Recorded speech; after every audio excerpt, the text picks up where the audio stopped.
அர்த்தங்கள் மீண்டும் தொடர்கிறது. ஒவ்வொரு மாநிலத்திற்கும் ஒவ்வொரு விதமான கட்டமைப்புகளுக்குள்ள இருக்கிறாங்க. ஒவ்வொரு விதமான மக்கள் தொகை கணக்கெடுப்புல வேறு வேறு விதமாக இருக்காங்க. இப்ப இந்த மாதிரியான 4.5% கொடுக்கிறதுங்கிறது டோக்கனிசமா இல்ல மாநிலங்களுக்கு மாநிலம் வேறுபடணுமா? எப்படி இதை பாக்குறது சார்? இது அரசியல் சாசனத்துல நிக்காது. என்னன்னு கேட்டீங்க அப்படின்னா, ஏற்கனவே ஆந்திர பிரதேஷ்ல கொடுத்து அது செல்லாதுன்னு சொல்லி சுப்ரீம் கோர்ட்ல போய் மறுபடியும் செல்லாதுன்னு சொல்லி சுப்ரீம் கோர்ட்ல இப்ப இன்னும் கேஸ் பெண்டிங்ல தான் இருந்துட்டு இருக்கு. இன்னும் ஃபைனல் தீர்ப்பு கொடுக்கலாம் இன்னும் சுப்ரீம் கோர்ட்ல சொல்லல. இன்னும் பெண்டிங்ல தான் இருந்துட்டு இருக்குது. தமிழ்நாட்டுல கொடுத்திருக்காங்க. ஹைகோர்ட்ல நாங்க சேலஞ்ச் பண்ணி வச்சிருக்கோம். தமிழ்நாட்டுல எந்த காரணத்தினாலயும் எந்த தலைமை நீதிபதி வந்தாலும் அதை எடுக்கிறதுக்கு பயப்படுறாங்க. ஏன்னு எனக்கு தெரியல. நான் இங்கே சொல்றேன், ஓப்பனாவே சொல்றேன். எந்த தலைமை 3 தலைமை நீதிபதி மாறிட்டாங்க. எல்லாரும் அதை பத்தி பேசினாலே தூக்கி போட்டுறாங்க. தமிழக நடைமுறையில் இருக்கிறது. இது போதாது என்று நாங்கள் கோரிக்கை கொடுத்துட்டு இருக்கிறோம். மாண்புமிகு முதலமைச்சர் அவர்கள் தங்களுடைய தேர்தல் வாக்குறுதி, ஜெயலலிதா அவர்கள் தங்களுடைய தேர்தல் வாக்குறுதியில முஸ்லிம்களுக்கான இடஒதுக்கீடு அதிகரிக்கப்படும் என்று அவர் திருச்சியிலேயே பேசியிருக்கிறார், ஸ்ரீரங்கத்திலையும் பேசியிருக்கிறார். முதலமைச்சரை பொறுத்த வரைக்கும் தவறென்றால் நேரடியா சொல்லிடுவாங்க. அதை ஒரு காலத்தில் எதிர்த்தார்கள், பிறகு அதை ஏற்றுக்கொண்டு ஆந்திராவில் கொடுத்த போது எதிர்த்தார்கள். நான் அதிகப்படுத்தி தருவேன் என்று சொல்லியிருக்கிறார் என்பதே இது நியாயமான கோரிக்கை என்பதற்கு சான்று. இந்த இடஒதுக்கீடு பிரச்சனை கொடுப்பது போல கொடுத்துட்டு ஆனா எந்த பயனும் இல்லாமல் தான் இருக்கிறது. இது அரசியலுக்காகத்தான் இதை கையில் எடுக்கிறாங்க அரசியல் கட்சிகள் அப்படிங்கிற ஒரு குற்றச்சாட்டு இருக்கு. இது உண்மையிலேயே சிறுபான்மையினரின் வளர்ச்சிக்கு உதவுமா இந்த இடஒதுக்கீடு? அதாவது இடஒதுக்கீடு என்பது நிச்சயமாக தேவைப்படக்கூடிய ஒன்று. இடஒதுக்கீடு மட்டுமல்ல, இடஒதுக்கீடு அதில் ஒன்று. சிறுபான்மையினரை மேல் தூக்குவதற்காக, அவர்களை சமப்படுத்துவதற்காக உள்ள வாய்ப்புகளில் இடஒதுக்கீடு ஒன்று. வருகின்ற 21ஆம் நூற்றாண்டு இப்போ நடப்பது இந்தியாவினுடைய நூற்றாண்டு. இங்கே மேலோங்க போது ஒவ்வொரு நூற்றாண்டுகளிலும் ஒவ்வொரு நாடு மேலோங்கும். அமெரிக்கா மேலோங்கி இருந்தது. அடுத்த எதிர்காலம் நமக்கு தான்.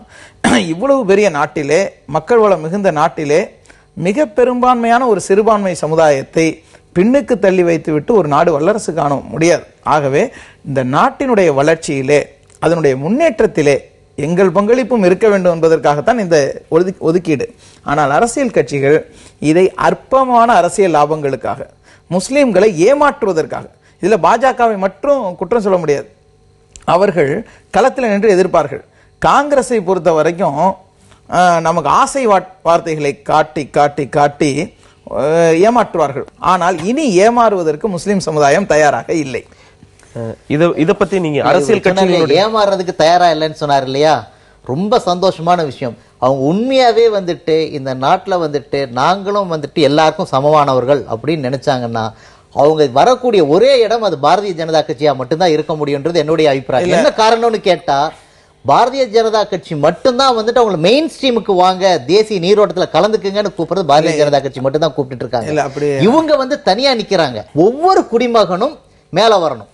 இன்னைக்கு இதுல சமுதாயம் எல்லாம் வேண்டாம். இந்த நாட்டின் குடிமகன் யாரா இருந்தாலும் நல்லா இருக்கணும். ஆனா ஏற்றத்தாழ்வுகள் இருக்கு இல்லையா? ஏற்றத்தாழ்வுகள் இருக்கக்கூடிய ஒரு சமுதாயத்துல நீங்க சமமா இருக்கணும்னு சொல்றதுங்கிறது நியாயமான கருத்தா இல்ல. எல்லாரும் சமமாக இருக்கும் பொழுது இணையாக நடத்தப்படணும் அப்படிங்கிறது நியாயமா இருக்கு. முதல்ல கீழே இருக்காங்க, அவங்களை கை தூக்கி மேல கொண்டு வரணும். அதுக்கு என்ன தெரியுமா வழி? என்ன தெரியுங்களா? இப்படி சும்மா ரிசர்வேஷன் கொடுத்து வாழ்ந்தவங்களே வாழ வைக்கிறதுல அர்த்தம் இல்ல, முட்டாளாக்குறதுல அர்த்தம் இல்ல. அதுக்கு என்ன பண்ணணும்னு கேட்டா, யாராருக்கு தேவையோ அவங்களுக்கு தேவையான வசதிகள் ஏற்படுத்தி கொடுக்கணும். யார் யாருக்கு தேவை என்பதை பார்க்க வேண்டிய இடம் அரசாங்கத்து கையில தானே இருக்கு. அரசாங்கத்து கையில இருக்கு. ஆனா என்ன நடக்குது அப்படின்னு கேட்டா, எல்லா மைனாரிட்டின்னு இவங்களை பிரிச்சு வச்சுட்டு, இவங்களை ஓட்டு வங்கியா உபயோகப்படுத்திட்டு, இவங்களை கீழே தான் வச்சிருக்க எல்லா அரசியல் கட்சிகளும் ஆசைப்படுறாங்களோ ஒழிய பிஜேபியை தவிர வேற யாரையும் தூக்கி விடுறதுக்கு தயாரா இல்ல. நாங்க கீழே இருக்கிறோங்கிறத ஒத்துக்கிறாங்க. நாங்கள் நீண்ட நெடுங்காலமாக கீழே இருக்கிறோம், பல ஆயிரம் வருடங்களாக கீழே இருக்கிறோம். ஆனால் அது மேலே வருவதற்கான வழி மெயின் ஸ்ட்ரீம் கூப்பிடுறீங்களா? நாங்க தயாரா இருக்கோம் வர்றதுக்கு. என்னன்னா, காங்கிரஸும் பிஜேபியும் எங்களை மெயின் ஸ்ட்ரீம் கூப்பிடுறாங்க. காங்கிரஸை பொறுத்த வரைக்கும் என்ன செய்யும்னா, உன் காலில் இருக்கிற விலங்க நான் அவுத்து விடுவேன், நீ வந்துரு எங்களோடன்னு கூப்பிடும். பிஜேபியை பொறுத்த வரைக்கும் விலங்கு இருந்தா என்ன, என்னோட ஓடிவா அப்படின்னு சொல்லி கூப்பிடுது. எங்களுக்கு காலில் விலங்கு மாட்டப்பட்டிருப்பது பிரச்சனை, எங்களால் களத்தில் சமமாக ஓட முடியாதது பிரச்சனை. நீண்ட நெடுங்காலமாக கல்வி மறுக்கப்பட்டவர்களாக, வாய்ப்பு மறுக்கப்பட்டவர்களாக, வரலாற்றில் புறந்தள்ளப்பட்டவர்களாக, ஒடுக்கப்பட்டவர்களாக நாங்கள் கிடக்கிறோம் என்பதுதான் உண்மை. இல்ல இல்ல எப்படி சமத்துவம் உருவாக முடியும்?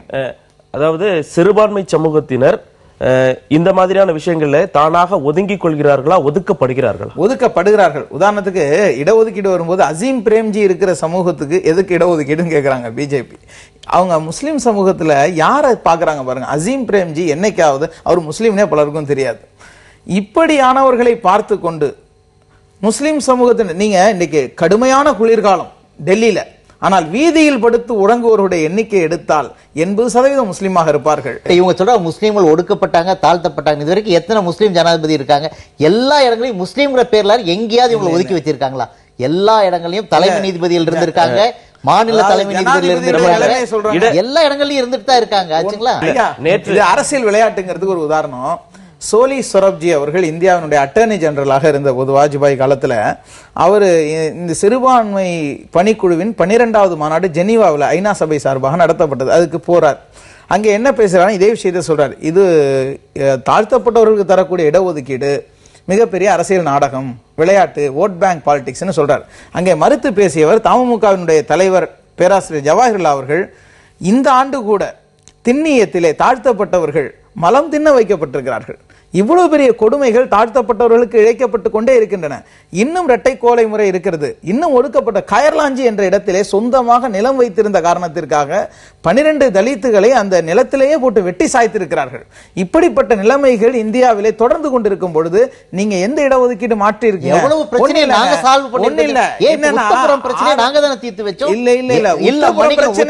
தொடங்கி வைத்தது யார்? இல்ல, உத்தரப்பிரதேச பிரச்சனையை தீர்த்து வைத்ததும் நாங்க தான். தொடங்கி வைத்தது நீங்க தானே. யார் தொடங்கி வச்சாங்க? அப்ப RSS BJP எல்லாம் இல்லைங்க. காஸ்டிசம் இல்ல, இது வந்து RSS இல்ல, BJP கிடையாது. ஜனதா கட்சியினுடைய துணை தலைவர் வந்து நக்வி அவர்கள் சொல்லும்போது இது அபாயகரமான அரசியல் விளையாட்டு, இது சமூகங்களுக்கு இடையான உள்நாட்டு போரை ஏற்படுத்தும்னு சொல்லி இருக்கிறாரு. இதை நம்ம எப்படி பாக்குறது? அவர் சொன்னது 100% உண்மையான கருத்து. அதைத்தான் இவ்வளவு நேரம் நான் சொல்லிட்டு இருந்தேன். அவர் வேற ஒரு வார்த்தையில சொல்லியிருக்காரு, இவ்வளவு நேரம் நான் சொன்னது அதைத்தான் சொல்லிட்டு இருக்கேன். நாட்டுக்கும் நல்லதில்ல, நாட்டு மக்களுக்கும் எல்லாரையும் இப்படி சொல்லலைன்னா அது முக்தார் அப்பாஸ் நக்விக்கு நல்லதில்ல. அதாவது பாஜகவுல அத்வானியை விட அபாயகரமானவரா நாங்க பாக்குறது முக்தார் அப்பாஸ் நக்வியை. ஏன்னா இங்க வந்து அவர்களெல்லாம் இன்றைக்கு சிறுபான்மையினருக்கு எதிராக பேச வேண்டும் என்று சொன்னால் முக்தார் அப்பாஸ் நக்வி அதற்கான ஊதுகுழல். இங்கே சல்மான் குர்ஷித் இருக்கிற மாதிரி முஸ்லிம்களை பாதிக்கக்கூடிய முடிவுகளை எல்லாம் அகமதை அமைச்சரவையில் வைத்துக் கொண்டுதான் 4.5 விழுக்காடு எடுத்து முஸ்லிம்களை நசுக்குவாங்க. அதே போல பாஜக ஏதாவது முஸ்லிம்களை பாதிக்கக்கூடிய செய்தி சொல்லணும்னா அதுக்கு மவுத் பீஸா இருக்கிறவர் முக்தார் அப்பாஸ் நக்வி. இவர்கள் எல்லாம் முஸ்லிம் சமூகத்தின் பிரதிநிதிகள் என்றோ சமூகத்தின் அங்கம் என்றோ உரிமை கொண்டாடுவதற்கு எந்த அருகதையும் இல்லாதவர்கள். இவர்களுடைய பேச்சை நம்ம ஒரு பொருட்டாக எடுத்துக்கொள்ள வேண்டியதில்லை. உண்மை நிலை என்ன? ஆய்வு செய்த நீதிபதிகளுடைய அறிக்கை என்ன சொல்கிறது? இந்திய நாட்டில் முஸ்லிம்கள் உண்மையிலே அதிகார மட்டங்கள்லாம் வேலை வாய்ப்புகள்லாம் நிறைந்து கொண்டு பொய் சொல்கிறார்களா? இந்திய நாட்டில் மீச்சிறுபான்மையினராக மைக்ரோ மைனாரிட்டிஸாக இருக்கக்கூடிய மேல் சாதியினர் எத்தனை உயர் பதவிகளை அலங்கரித்து கொண்டு ஆதிக்கம் செலுத்தி கொண்டு இருக்கிறார்கள். இந்த இடஒதுக்கீடு வேணாங்கிறாங்க.